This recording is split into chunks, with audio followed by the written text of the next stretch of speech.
Here, the smoking mix, I have many different herbs, including tobacco or Nicotiana tabacum.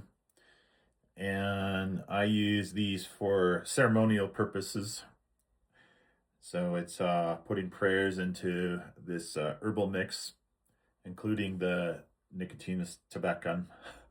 And it's like an offering, or it's a nurturance or food for the spirit guides that we call upon, and it helps carry prayers to the Great Spirit. So this is a sacred use of here. And when I was working on my ceremony, did a pipe ceremony today for myself and a friend.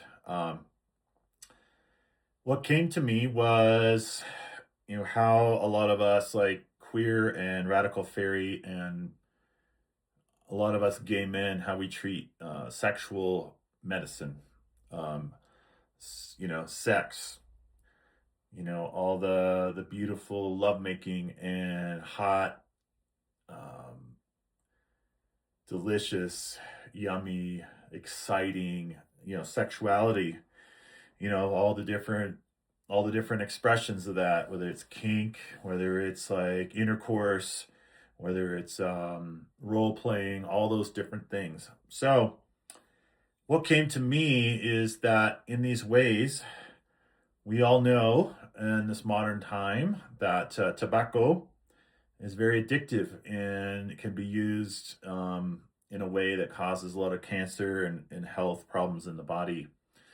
Um, and I thought of this, and it felt like it was a lot like how I have and still do sometimes, and how a lot of us treat our erotic medicine.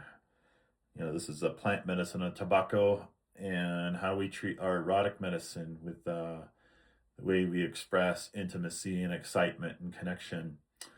So that is the ask that I have from my radical fairy community, my Dance for All People community, my Two Spirit folks that I know, um, other walks between. It's like, okay, we have seen the desecration of our erotic being and our erotic selves, and we keep playing that out. The all the unhealthy ways you can think of, where it's addictive. Scrolling through grinder apps, always looking for the next hit, the next more exciting thing.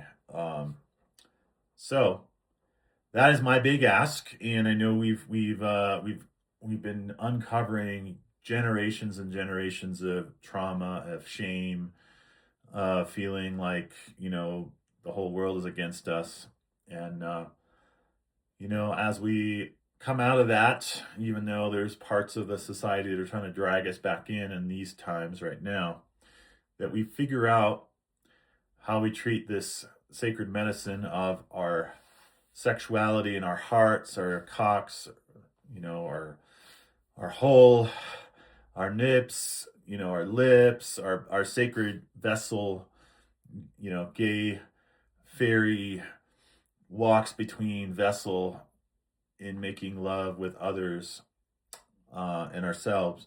How do we treat that with a decorum of sacredness and respect for that medicine? Because it's powerful medicine. How do we treat it instead of recreationally and let it be addictive, sacred? And this is not the Christian always in the context of marriage and crap like that, or for procreation. Um, it does have the medicine of creating new connections, creating new ceremonies, creating new things, and that's called sex magic. Um, you know, this body was created by someone making, my family, my parents making love to one another years ago. So that brought my being into this world. So yeah, how do we treat that with respect and honor its power in a way that we honor each other? Um, Maybe it's subject, that teaching from radical fairy elders like and ancestors like Harry Hay. Um, Maybe it's, when we engage in our sexual pleasures, that it's, we treat it like a feast instead of a convenience store junk food hit. Um, Whether we have it in a good way in our lives, where seeking it doesn't hijack everything else that we do in our life, that we, you know, yeah. So, anyway, that is my call. That is my ask. That is my invitation for all of us. And it's something that is alive for me as we move forward in the visioning and space holding for the spiritual gathering of radical fairies coming here to Wolf Creek in June and early July. So that I say aho matakuyasin, all my relations, and